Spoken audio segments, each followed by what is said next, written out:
Senhor Rubens, o senhor disse que trabalhou durante 6 meses recebendo R$ 6.000 e que depois foi convidado a, aspas, estruturar empresas e aí passou a ganhar R$ 70.000. Isso está correto? Não. O que foi que o senhor disse, então? A afirmação que eu comecei iniciando com salário de R$ 6.000 e depois houve um crescimento gradativo. Não é que eu saí de 6.000 para 70.000. Isso, eu nunca disse que não foi gradativo, mas tá correto você dizer que passou a ganhar 70.000 dentro desse processo de estruturar empresas? Não dentro do processo de estruturar a empresa, mas sim no desempenho das minhas funções. No desempenho do quê? Das minhas funções dentro dessa estrutura. E quais eram as suas funções da estrutura? Era simplesmente cuidar do administrativo, contas a pagar e receber. E parece uma função bastante simples para quem recebe R$ 70.000. No início da sua exposição, você disse que nos últimos meses recebeu uma pequena gratificação por excesso de trabalho. De quanto foi essa pequena gratificação? As conotações sobre o assunto podem ser usadas para me incriminar, então permaneço em silêncio. Foi questionado aqui, o senhor confirmou que sacou R$ 949.000 em espécie e fez o pagamento para o careca do INSS. O senhor não se questionou do porquê fazer esse saque em espécie? Não. O senhor simplesmente achou normal sacar R$ 949.000 em espécie e fazer um pagamento para uma pessoa? A conotação sobre o desdobramento dessas operações pode ser usada para me incriminar, então prefiro ficar em silêncio. De fato, muito provavelmente incrimina, no mínimo, o senhor e quem recebeu um pagamento de R$ 949.000 em espécie. Depois de ser contratado ou indicado, melhor dizendo, pelo careca do INSS, você se encontrou com algum parlamentar? Nunca. O senhor se encontrou com algum ministro de Estado? Nunca. O senhor já entregou em espécie ou transferiu dinheiro licitamente para algum parlamentar? Nunca. A Vênus que o senhor se referiu, ela, dentre os seus serviços, está a prover, segundo o senhor falou, educação financeira. Isso está correto? Correto. O senhor era um dos responsáveis por conduzir esse curso de educação financeira, essa consultoria de educação financeira? Não. Certo. A renda do senhor nos últimos 48 meses, segundo o senhor, foi de R$ 70.000. Segundo o senhor também... Não afirmei isso, os últimos 48 meses. Bom, você afirmou isso logo no início, quando foi questionado pelo relator. Eu posso puxar das notas taquigráficas, mas não seria a primeira contradição do senhor aqui. Então, a partir de quando até quando o senhor passou a ter a renda de R$ 70.000 ao mês?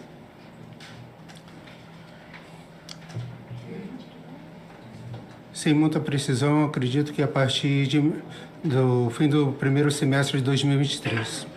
Certo. Então, a partir do final do primeiro semestre de 2023, até qual período você teve essa renda? Até março de 2024. Até março de 2024. Muito bem. Durante esse período, você teve uma renda de R$ 70.000.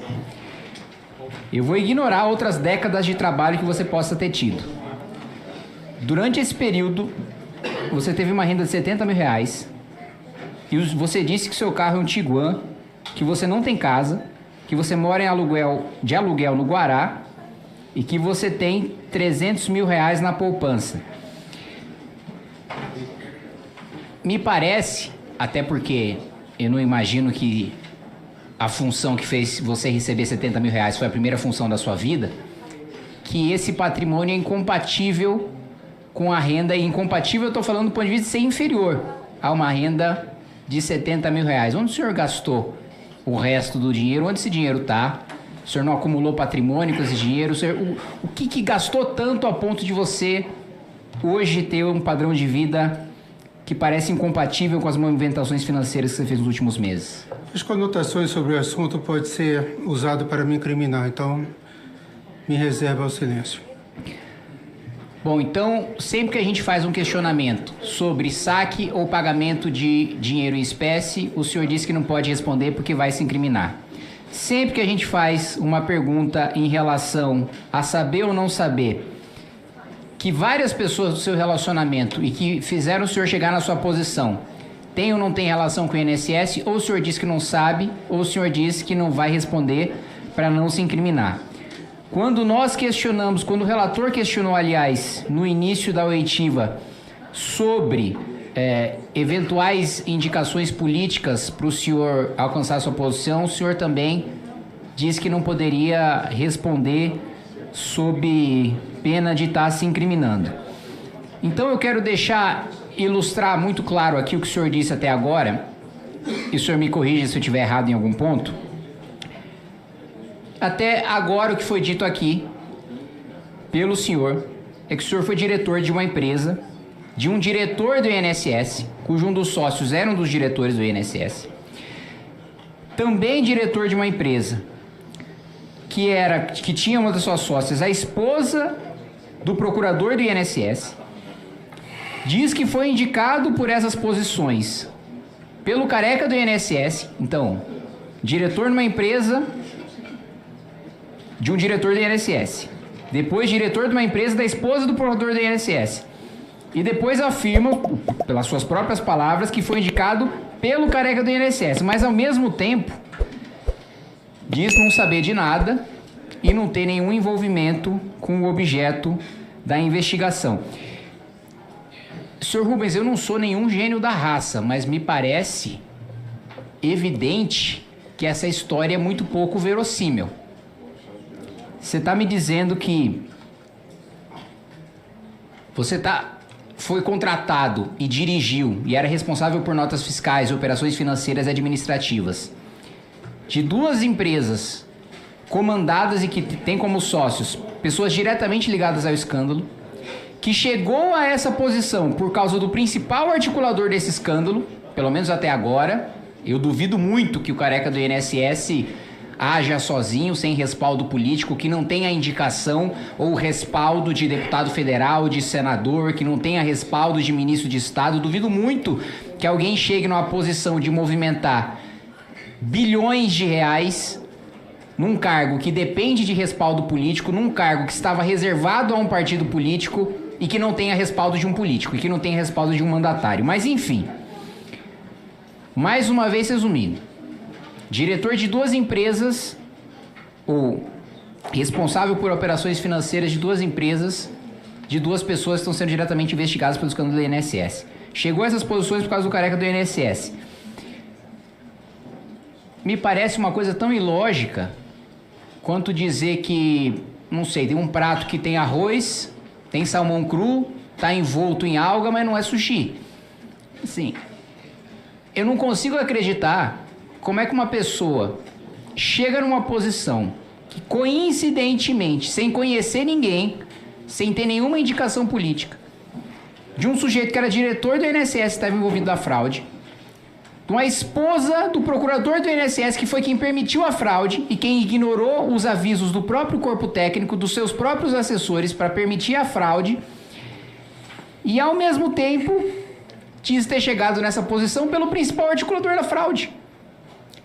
Assim, presidente, sinceramente, dadas as diversas contradições que foram, aliás, brilhantemente apontadas pelo deputado Duarte Júnior, e pelos questionamentos e pelo apontamento também feito pelo deputado Alfredo Gaspar em relação à ocultação de documentos, eu acredito, com todo respeito já futuramente à decisão que Vossa Excelência vai tomar, mas que esta CPMI sairia muito desmoralizada e, em certa medida, até perderia a razão de ser, se frente a todos esses crimes que são tão patentes, que são tão flagrantes, o senhor Rubens não saísse preso daqui.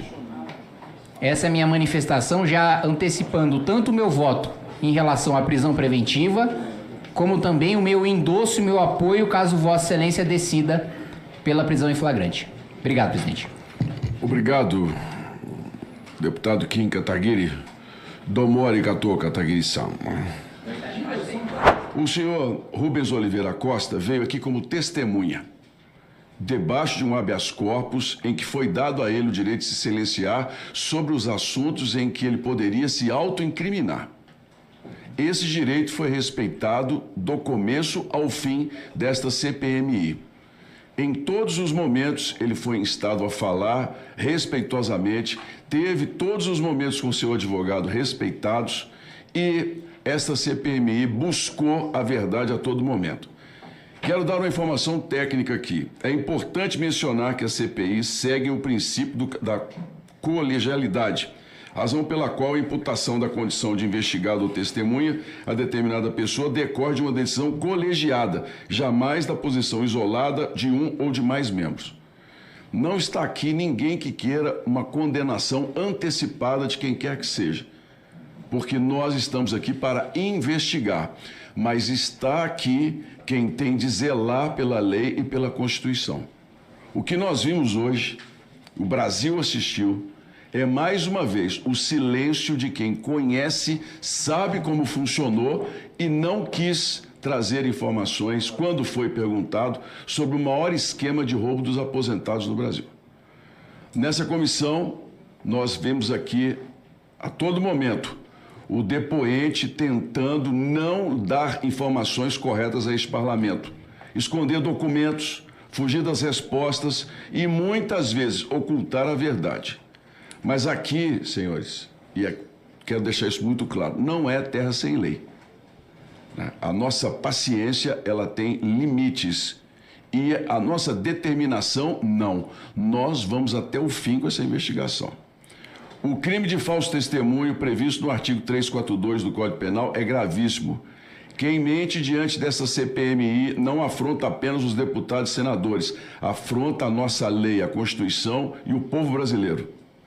Quando alguém esconde a verdade aqui dentro, é um desrespeito, especialmente, neste caso, aos aposentados na fila do remédio, a viúva que chora para pagar as contas, quem faltou dinheiro no final do mês, para tudo isso. E está muito claro pela documentação que nós temos nessa CPI que o esquema era totalmente conhecido, especialmente pela experiência profissional da testemunha que veio até esta CPMI. Por isso, essa presidência encaminhará imediatamente o pedido de prisão e as representações criminais cabíveis contra a testemunha. Está registrado em ato o comportamento do depoente nessa CPMI. Diante das mentiras constatadas, das contradições flagrantes, da ocultação de documentos, está caracterizado o crime de falso testemunho. Na condição de presidente desta comissão parlamentar mista de inquérito, diante do flagrante delito, eu neste ato dou voz de prisão ao depoente por crime de falso testemunho contra essa CPMI. Determino, Vossa Excelência não pode mais se manifestar, senhor advogado, agora só nos autos.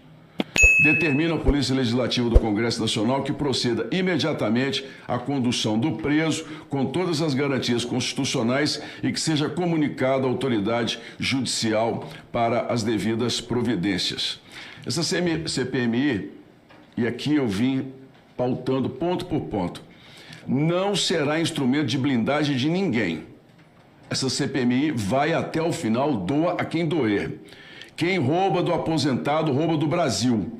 E aqui, meus amigos, quem mente vai pagar o preço. Polícia Legislativa que se cumpra as decisões dessa casa. Não, Excelência, só desculpa. O senhor não pode mais se manifestar, só nos autos agora. Nada mais havendo a tratar, agradeço a presença de todos e declaro encerrada a presente reunião, convidando-os para a próxima a ser realizada 25/9, para o oitiva do senhor Antônio Carlos Camilo Antunes, conhecido como Careca do INSS.